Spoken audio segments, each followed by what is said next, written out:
Hey everyone, I wanted to go over the new, exciting, and potentially heartbreaking news that we have for Monster Hunter Rise Sunbreak, as Capcom went ahead and dropped a brand new hotfix patch for Monster Hunter Rise Sunbreak called version 11.0.2.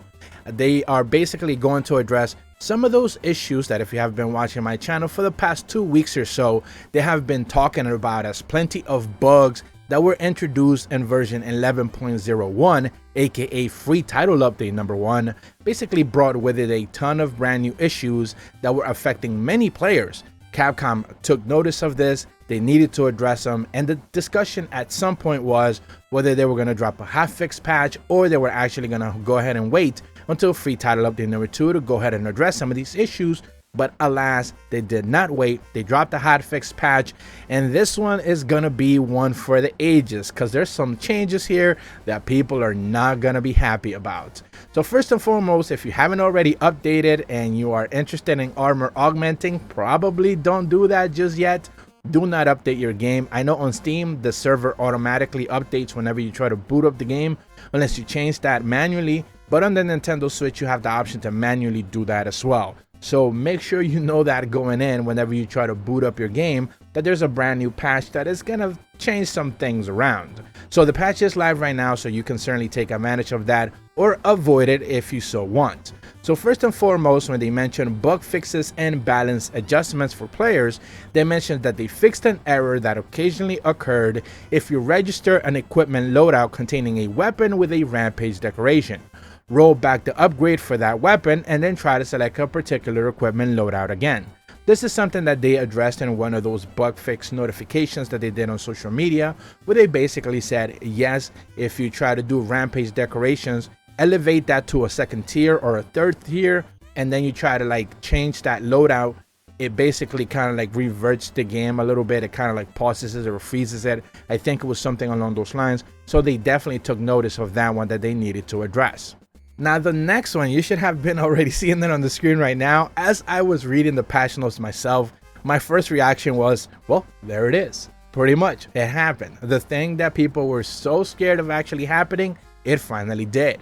It reads as follows. They fixed an issue where occasionally affecting the results of augmenting armor when performing specific steps while augmenting a weapon. What the hell does this all actually mean? Well, they basically fixed armor augmenting scum saving. That's pretty much what they did. So if you basically watch one of my tutorial videos, as I taught people how to do this pretty early on, but I know I saw a lot of other channels do the same thing, and it was one of those options. You can certainly took advantage of it. If the game provided you the tools to do it, you certainly had the right to be able to take advantage of it. And essentially, armor augmenting is an RNG system, and Capcom basically just forced it down everyone's throat. And what this little bit of a glitch basically did was move you from the rotation where you were actually stuck in to a different spot based on you trying to go into the weapon augmenting, choosing a different boost to your weapon, and then going back into the armor augmenting and curious crafting, and basically just toggling and resetting until you actually get the one that you wanted. It worked decently well for most people. I think a lot of people just kept re-rolling to get those perfect rolls. A lot of the stuff has already been kind of data mined already as well, so we know just how ridiculously lucky you have to be to get those perfect rolls, to get those perfect skills, to get 2 deco slots in a specific armor piece. All of that stuff has already been kind of broken down by other people as well. So we kind of already know just how the RNG system works, and now they basically just entirely removed that altogether. So what you have here now is you're just gonna be re-rolling no matter what, because you cannot move yourself from the table whatsoever. So are people gonna be upset? Hell yes, they're gonna be upset. Are some people gonna be happy because they are apparently speedrunners were using and abusing this? Yeah, sure, okay, that's another thing. So it's really going to break down onto whichever side you actually fall onto this. For me personally, I already had most of my armors kind of done. I already did this for most of my armors, so it wasn't necessarily something that was going to affect me personally. But I just think it's kind of funny that they introduced a system with talismans that was full of RNG, and then with armor augmenting and curious crafting, they doubled down on that. Both systems launched with plenty of glitches and errors, and then they basically had to patch them out of the game. And for some reason, they just keep doubling down that they want you to keep doing RNG for whatever reason. I don't understand it. I'm not a fan of it. Most people aren't fans of RNG, but here we are. They finally fixed it. The next patch note mentions that when changing a target in the search settings for anomaly investigations, the minimum level value will no longer be updated if the target within the range of adjustable conditions. This is another bug that I specifically mentioned multiple times that essentially just kept changing the level whenever you're searching for a specific monster. It lowers it to like 15 or 25 or whatever it is for anomaly investigation, and that's no longer going to be the case. It should be fixed now, whereas actually if you're looking for a level 50 quest, you're gonna get level 50 search results. That should be fixed. Way to go, Capcom, I guess. Moving over to miscellaneous, they mentioned that they fixed an issue causing players to obtain anomaly investigations as unauthorized quest if they join another player's anomaly investigation for a monster they haven't unlocked yet. This seems clearly like an oversight that they just simply had not necessarily applied into the game before. Like I mentioned before, free title update number 1 introduced plenty of bugs and little weird issues, especially due to the investigation search options that now they're starting to clean up. They also mentioned that they fixed an error that occasionally occurred when harvesting during anomaly investigations. This most likely has to do with those items that are like glowing in the map red, and you sometimes get multiple items for them, sometimes you just get one.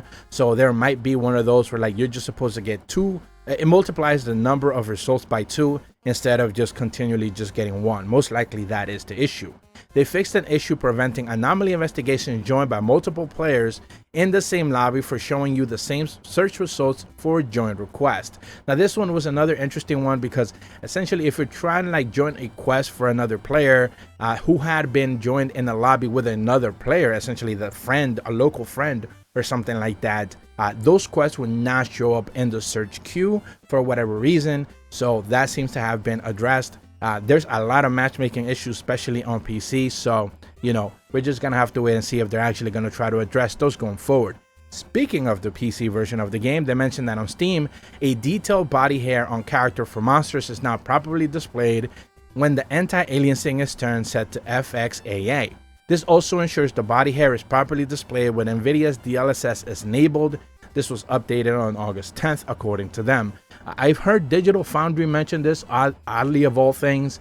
They were talking about just the rendering of hair in this game was kind of broken, especially since the introduction of Sunbreak. So I think this is addressing some of that as well. And lastly, they mentioned other miscellaneous bugs and fixes have been made. But of course, that's kind of just a throwaway line that they always put at the end of the patch notes. But of course, the biggest one here is that armor augmenting save scumming is officially dead. So this is no longer going to be applicable, just in the same way that talisman save scumming is no longer applicable in the game. Whether you're a fan of it or not, whether you're happy with these changes, really falls onto whichever side you actually are. But for me personally, I think that if they introduce an RNG mechanic and they basically left a bug in it that allowed you to kind of abuse it, what is wrong with that? I actually don't see a problem with that. The fact that they're doubling down on really forcing you to RNG to get the perfect armor set is just kind of like, I'm not a big fan of that. And I think that what worries me the most is that it bleeds into is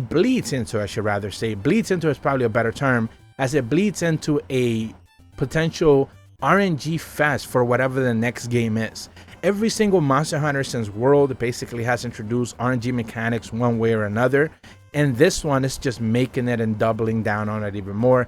I'm not a fan of that. So whatever World 2 is, whatever Monster Hunter 6 is going to be, most likely it's going to be an open world game. That already kind of takes away excitement away from me. And then on top of that, they're going to be doubling down on RNG.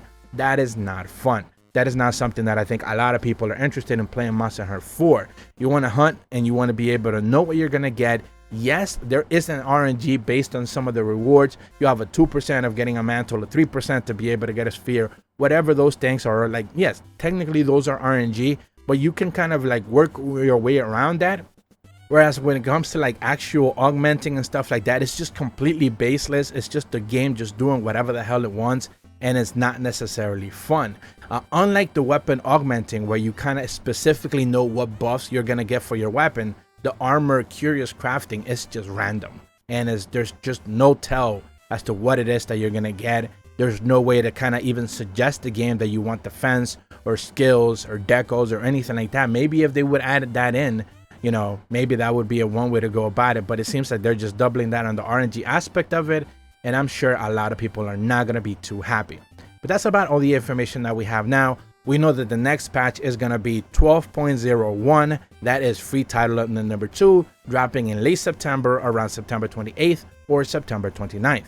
If you're brand new to my channel, be sure to leave a like and subscribe. Hit the bell to receive notifications when the videos go up. And as always, thank you so much for watching. See ya.